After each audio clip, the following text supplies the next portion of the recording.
How many of you know what you want to do in the future? Okay, great. How many of you have no idea? Okay. So that's a lot of you. And even those who do, I was chatting with someone here today who basically said, I'm 30 and I still don't know what to do. And that's true for a lot of people. So here to help with this discussion, we have Nikolas Badminton. Nikolas is on first, right, Drummer? Yeah. Okay, Nikolas Badminton, and he is BC-based, world-respected futurist speaker, and he's here to talk to us about the future of work. He provides keynote speeches all over the world. What about the future of work, and what about Canada? Well, if you actually look across Canada, it's becoming very interesting. There's fewer people working in construction, manufacturing, and other services industry. On the other hand, there's actually increased employment in things like accommodation and food services, as well as information, culture, and recreation. I actually think that information, culture, and recreation is something that's making British Columbia great and will ultimately make most of Canada great again. And if we actually look here, we can see that Statistics Canada is saying that British Columbia is the only province that's actually seeing employment growth. And a lot of that is within like the younger age range of 18, 90 through to 24, 25 years old. But really, where are those opportunities of work, and how can we prepare for them? If you sit down and you think, oh, I know what I want to do. Well, you might know what you want to do for the next 5 years, but I don't think you really can really predict what you're going to be in 10 years, 15 years, or 20 years. I certainly, when I was at university, couldn't predict that I was likely to be a futurist. However, I laid the groundwork by doing quite an edgy course and had a curious mind. So you never know where that work that you do today will take you tomorrow. You know, there's been lots said about, 65% of today's students will be employed in jobs that don't exist yet. I actually think it's going to be a lot larger than that. And I think that's because we're going to define our own future. With millennials being the biggest population in the Canadian workforce at 35% plus people, I think that we can look to say, okay, I'm going to create my own future. It's going to actually happen by me getting together with my friends and defining what I want the future world to look like and how we want the world to operate as well. You're likely going to have multiple occupations at any one point in time. The future is going to be about stamina, keeping going, flexibility, always learning and being adaptable, understanding that life will change. And then you'll just really understand that being in the moment of flow, that state where you're just really optimum and you're performing and you're using your intellect and maybe your physicality is going to become very, very useful to you. So what does that mean for you as students? And some of you are still in school, and some of you are just graduated, some of you are going to go to university, and some of you are going to choose to do whatever you want. And some of that might be to be families, and that's just as relevant as well and incredibly important. So in school and college, whether you're still there or you've just graduated, it will give you general skills. So listen to the teachers, listen to what there is. Also question everything that you get taught. Nothing that teachers and the system will tell you will prepare you for what's going to happen in the real world. Only the experience that you're going to gain over time and exposure to new situations will. Listen to your friends, listen to your family, strive to learn the skills that you want to use as well. Think about science and technology, engineering and math, but don't forget to put the A in there. The A is around art and creativity. So STEAM, not STEM. So think about like the idea that dance and sculpture, music, drawing and painting, creativity, whether that's digital art or something that you do online or whether that's something you do offline, is an incredibly important part of what we do. It's a renaissance that we're actually operating in right now. Everyone around you is going to be like shouting at you that you need to learn to code. If you don't want to learn to code, you don't have to do that. You can just choose to do something that's more important to you. Just realize that the world is going to be populated with technology, and that having some basis of understanding about what to do with coding is going to really help you out. Okay, so, and the work, what should you really do with that? Well, I think you have to have an entrepreneurial mindset. I think you need to do what you love. That goes beyond technology and apps. I think that you need to understand that it's okay to get a job in a big company, whether it's technology or business or whatever. And that's a really relevant way of building experience. Some of the earliest jobs I had were in startups, but when I worked in larger companies, my growth was much larger. I had a larger base of people to learn from and understand how the world was working. And that was a really important part of what I'm doing. So that relevance of large companies and small companies and everything in between, the businesses on the high street, our friends and family, is an important perspective. There's going to be pressure and there's going to be advice from everyone around you. Listen to your heart, listen to what you want to do as well. And really that comes back to my story and what I actually experienced when I grew up, because I wasn't a standard school kid. I was smart, I knew what I kind of was interested in, but I was stuck in a large classroom and I was being taught subjects I didn't really care for. And that meant that at the age of 15, I left school with very little in terms of qualifications.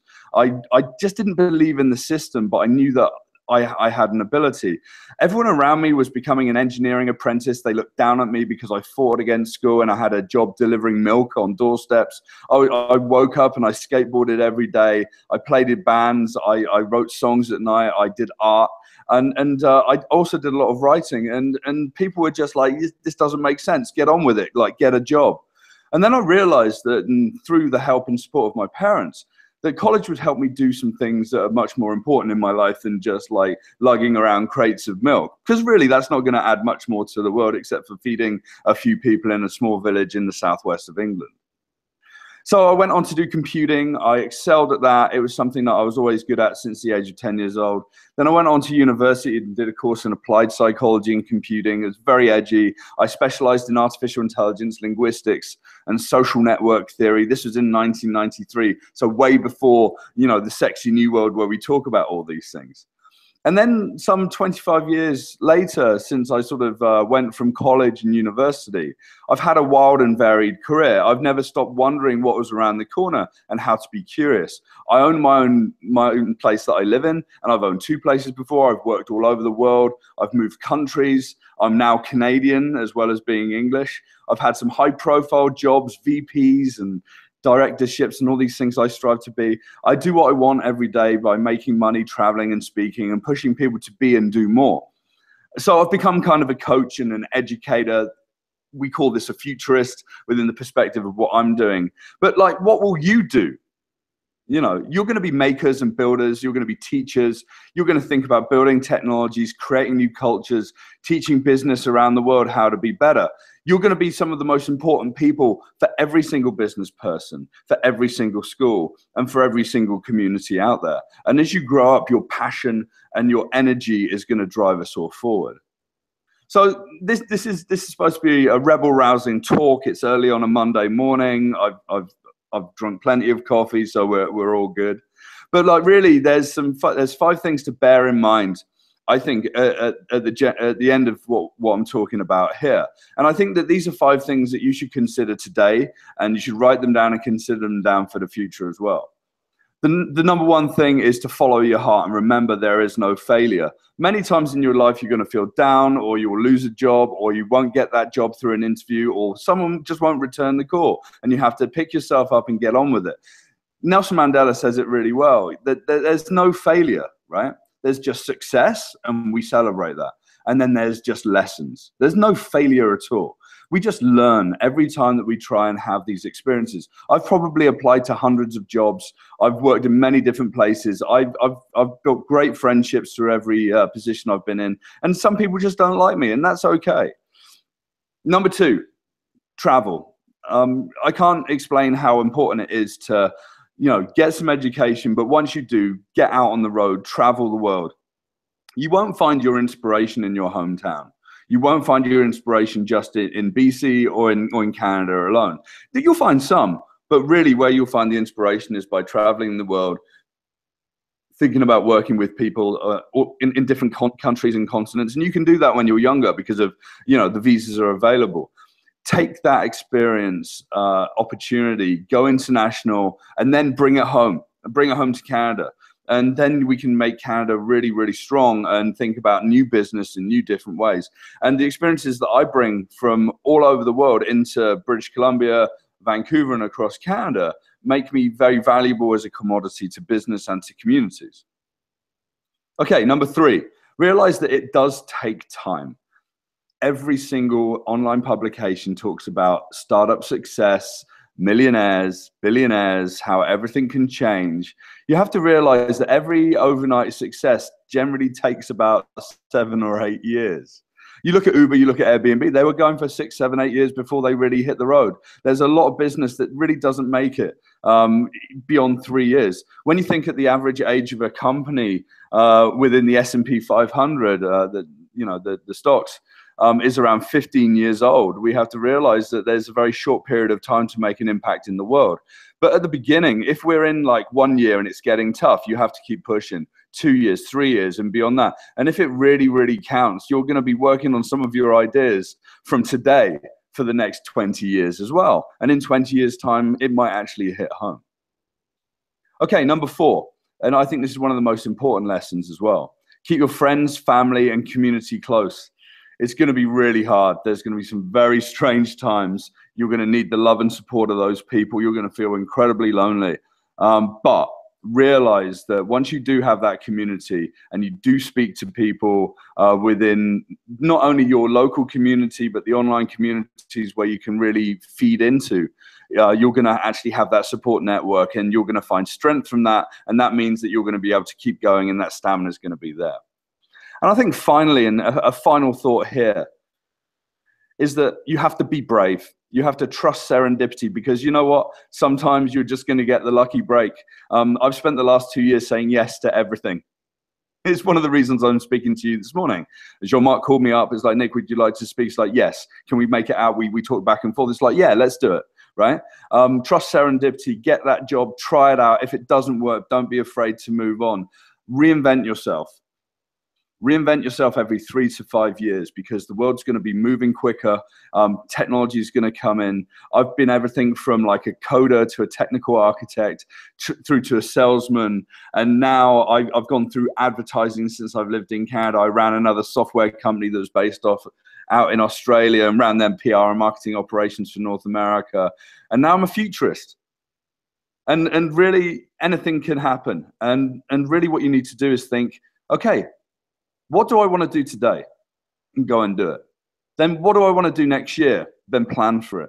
And then what do I want to be 3 to 5 years out? Well, whilst you're in that year and whilst you're working wherever, start thinking about those things. And over time, it's going to reveal itself to you. So thank you very much for listening. I look forward to any questions. I look forward to Victoria speaking following me, and have a fantastic day.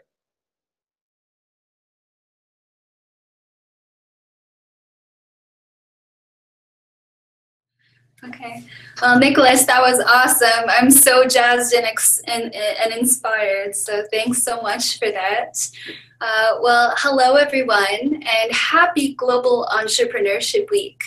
My name's Victoria Lennox. I'm the co-founder and CEO of an organization that's based in Ottawa called Startup Canada.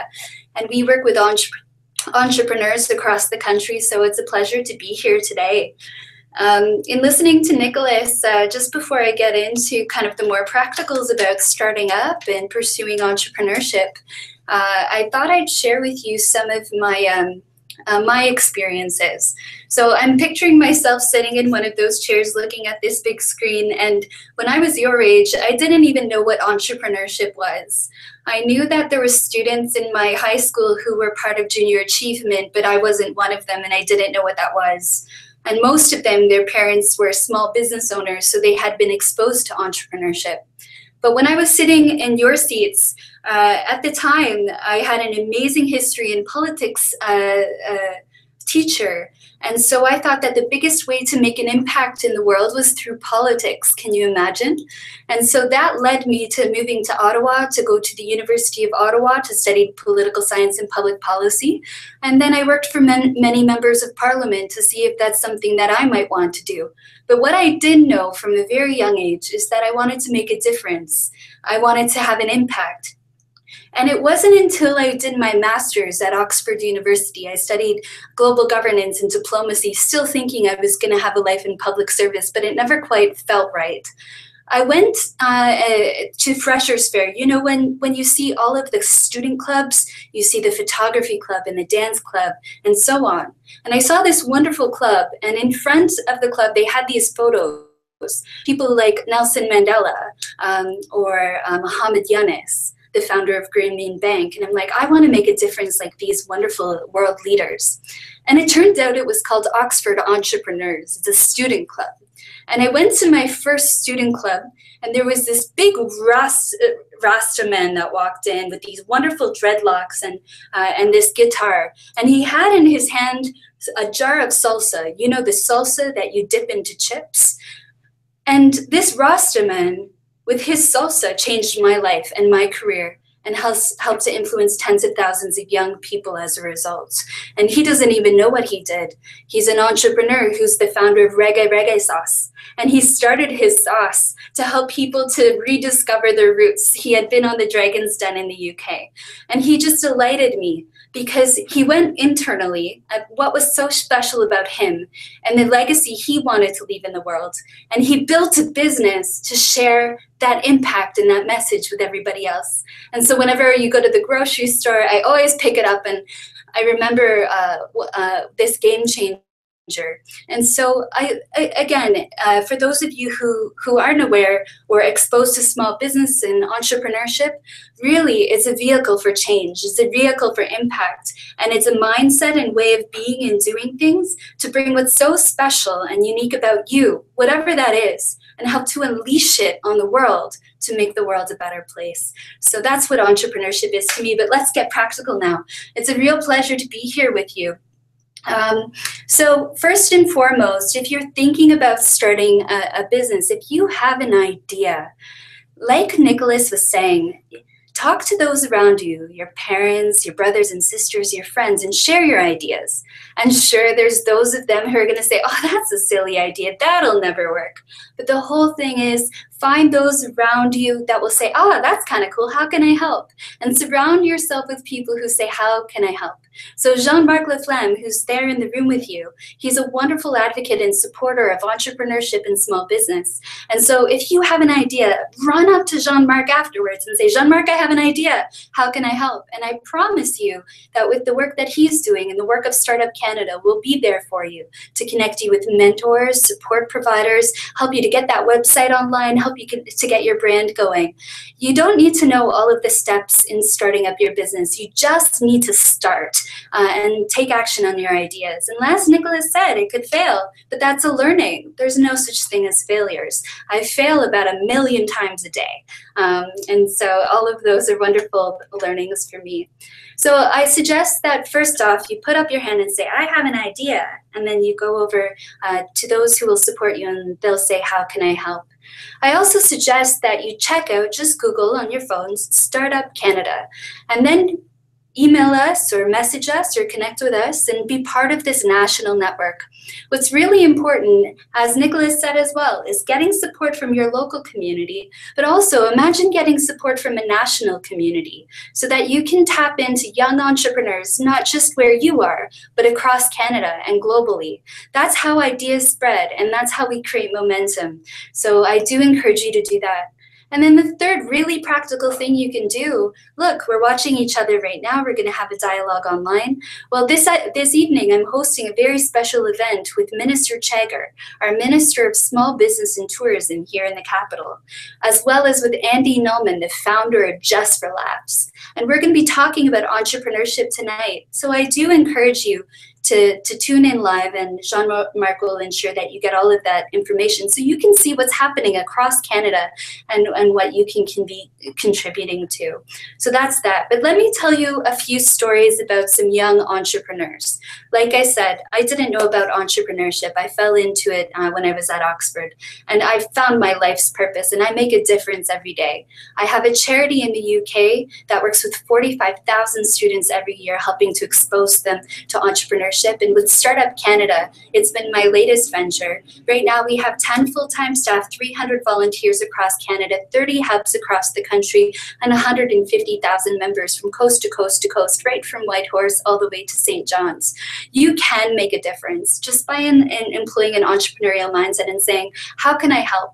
And how can I make a difference with what's so special about me? So Sarah Prevet, I'll start here, and I hope the teachers shut their ears for a second. Sarah Prevet is a wonderful, wonderful entrepreneur based in Toronto, and she had a really difficult time in school. She never got good grades, and she was so passionate and so intelligent and so smart, but the education system just wasn't working for Sarah.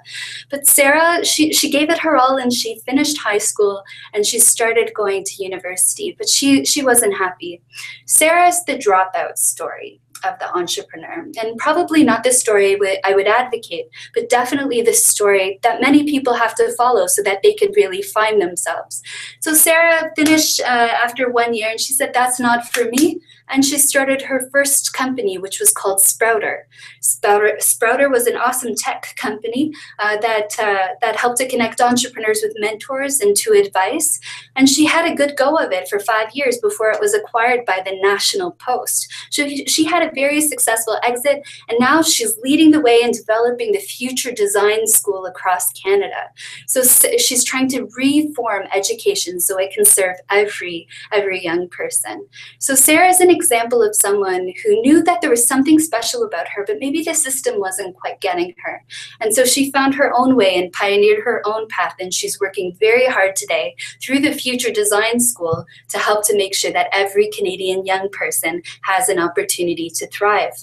But there's also Andrea Palmer.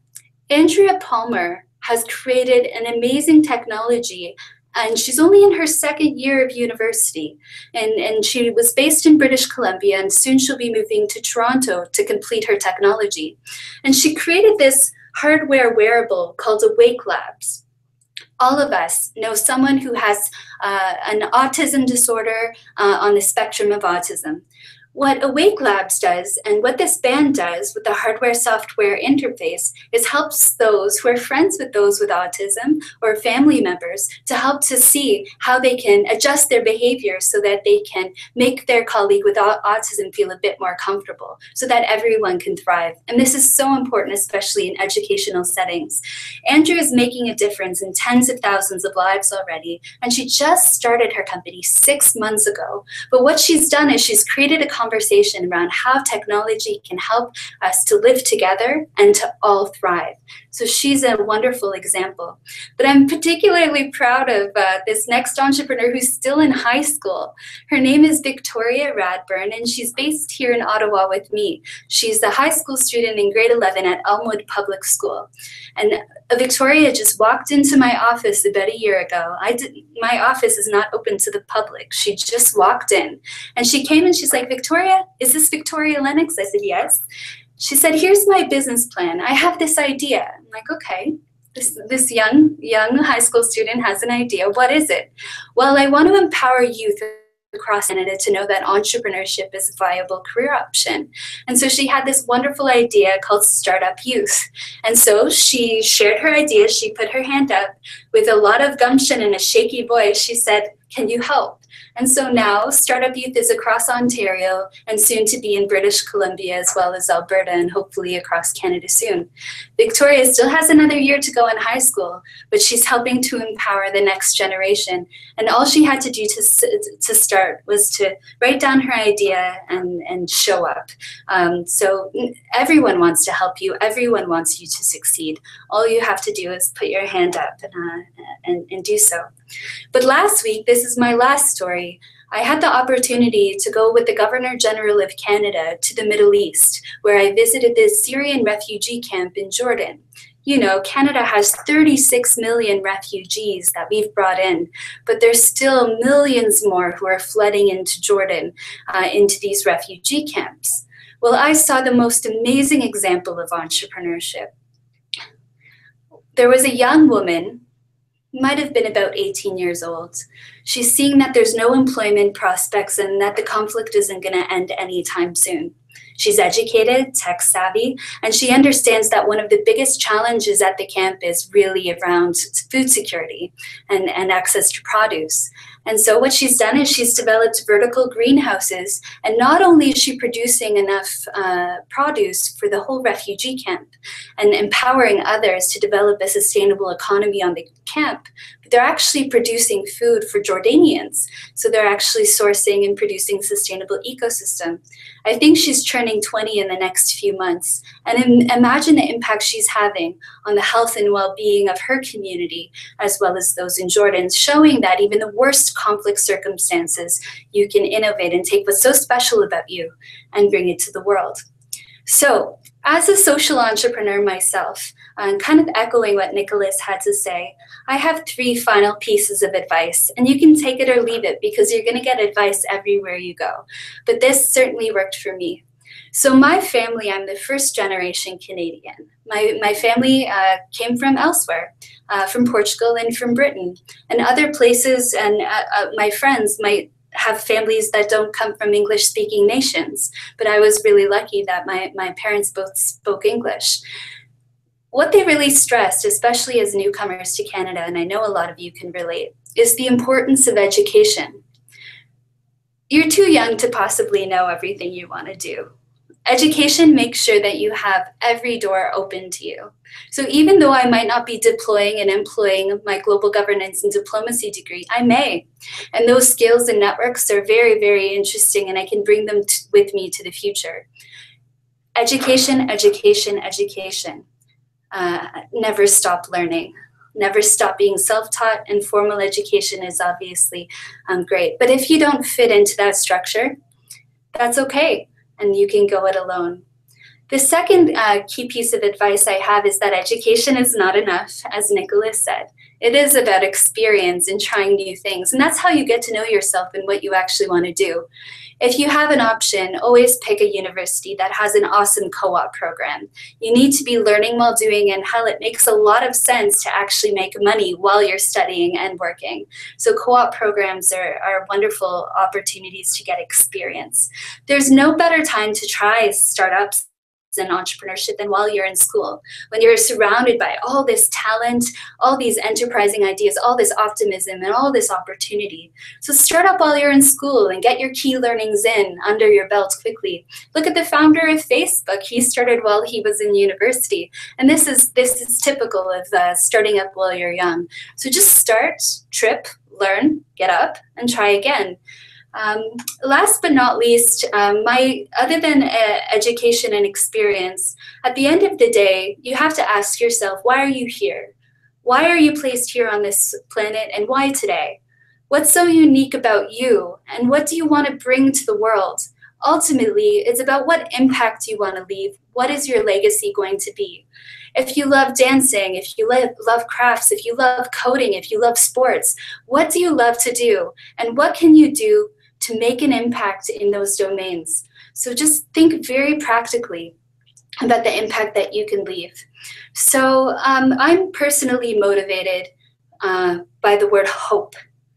For me, entrepreneurship is hope, because entrepreneurship is action-oriented. It's a mindset, it's a way of being, a way of thinking, and it's a way of doing too. And so for me, if I was just sitting still, I would be very depressed.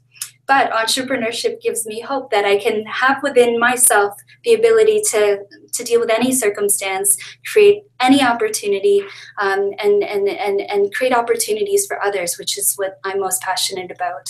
And for me as a Canadian, it's not just about creating opportunities for my community here in Ottawa or even Canada, but it's what Canada means to the world, particularly today, with so much conflict across the world.